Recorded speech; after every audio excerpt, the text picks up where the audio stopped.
Hi friends, welcome to குறிஞ்சி.com.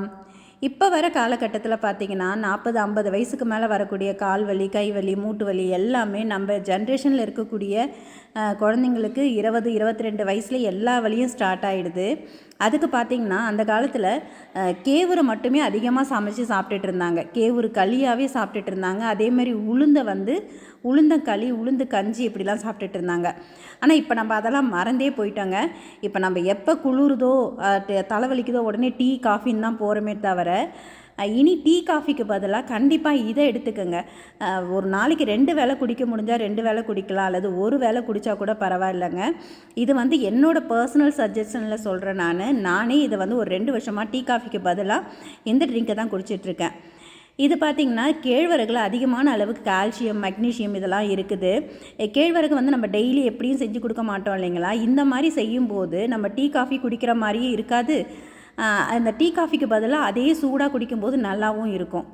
இதுக்கு நான் 1 kilo அளவுக்கு கேழ்வரகும் 1/2 கிலோ அளவுக்கு உளுந்தும் எடுத்திருக்கேன். எப்பயுமே 1க்கு பாதி உளுந்து சேர்த்துக்குங்க.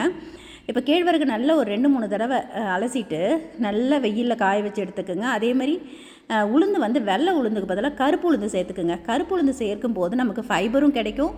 அந்த உளுந்தில் இருக்கிற குழகுழப்பெலாம் ரொம்ப அதிகமாக தெரியாதுங்க. நீங்கள் இதை எப்படி குழந்தைங்க கொடுக்குறதுன்னு நினைக்காது, எல்லாருமே விரும்பி சாப்பிடுவாங்க. இதை நான் எப்படின்னு செஞ்சு காமிக்கிறேன் பாருங்கள். இப்போ உளுந்தில் இருக்கிற அந்த குட்டி குட்டி மண், கல் இருக்கும், அதெல்லாம் க்ளீன் பண்ணிவிட்டு நல்ல ஒரு காட்டன் கிளாத் வச்சு தொடச்சி எடுத்துடுங்க. இந்த கருப்பு உளுந்து கிடைக்கிற போது கருப்பு உளுந்துலே செய்யுங்க. கிடைக்கல, அப்ராட்லலாம் இருக்கீங்க அப்படின்னா நீங்கள் வெள்ளை உளுந்து சேர்த்துக்கலாம் இந்த கருப்பு உளுந்துக்கு பதிலாக.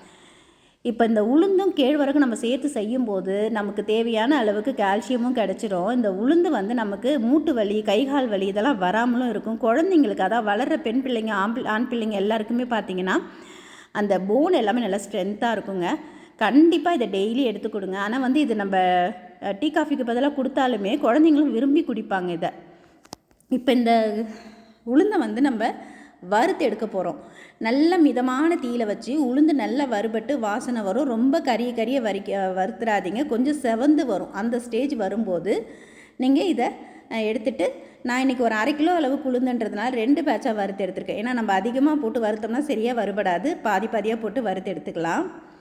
இந்த மாவு பார்த்திங்கன்னா கரெக்டாக 1.5 மாதம் வரைக்கும் கூட ஒரு 4 பேர் இருக்கிற ஃபேமிலிக்கு சரியாக இருக்குங்க. இப்போ இது கூட ஒரு 10 ரூபாய் அளவுக்கு ஏலக்காயும் சேர்த்து அரைச்சி எடுத்துக்கலாம். அதையும் ஏலக்காயும் வெறும் கடாயில் போட்டு நல்லா வறுத்துட்டு இது கூட சேர்த்துக்குங்க.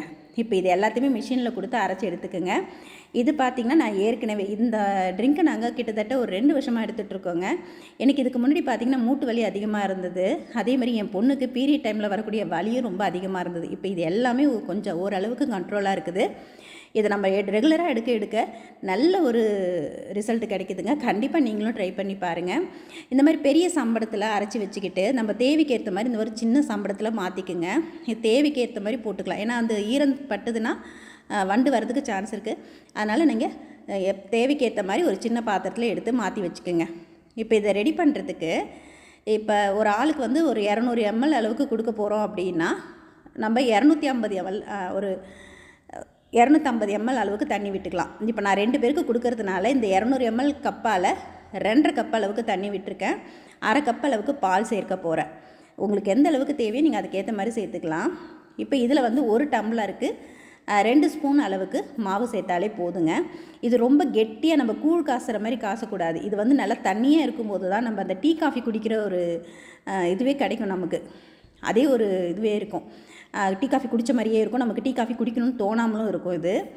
இப்போ இது கூட கொஞ்சமாக உப்பு, ஒரு 1/4 ஸ்பூன் அளவுக்கு தூள் உப்பு, கல் உப்பு சேர்த்துட்டு இந்த மாதிரி விஸ்க் வச்சு கலந்திங்கன்னா கட்டி தட்டாமல் இருக்கும். இதை அப்படியே அடுப்பில் ஏற்றி நல்லா கலந்து விட்டுக்கிட்டே இருங்க. ரொம்ப ரொம்ப நல்லதுங்க. இப்போ ஸ்கூலுக்கு போகிற பசங்களாம் பார்த்திங்கன்னா காலையில் பிரேக்ஃபாஸ்ட்டே எடுக்க மாட்டாங்க.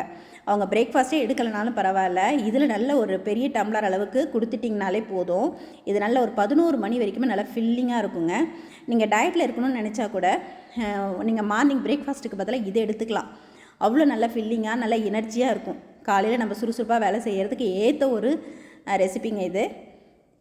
நம்ம டெய்லி இந்த களி இதெல்லாம் கிண்டி கூட சாப்பிட முடியாட்டி போனாலும் தினம் இந்த டீ காஃபிக்கு பதிலாக இதை எடுத்துக்கலாம் இல்லைங்களா? நம்ம டீயில் சேர்க்கக்கூடிய பாலை இந்த கஞ்சியில் சேர்த்துக்கலாம். இப்போ இதோட பதம் பாருங்கள், உங்களுக்கு கெட்டியாகவும் இருக்காது, ரொம்ப தண்ணியாகவும் இருக்காது, திக்கான பதத்தில் இருக்கும். இது நல்ல ஒரு 5 நிமிஷம் வெந்தால் போதும். அதுக்கப்புறம் நமக்கு தேவையான அளவுக்கு ஒரு அரை கப்புலேருந்து 3/4 கப்பு வரைக்கும் பால் சேர்த்து கலந்து இதை சுட சுட குடிக்கிறதுக்கு அவ்வளோ சூப்பராக இருக்குங்க. கண்டிப்பாக இந்த குளிர் நாளில் டீ காஃபிக்கு பதிலாக இதை ட்ரை பண்ணி பாருங்கள். உடம்புக்கும் அவ்வளோ நல்லதுங்க. நன்றி, வணக்கம்.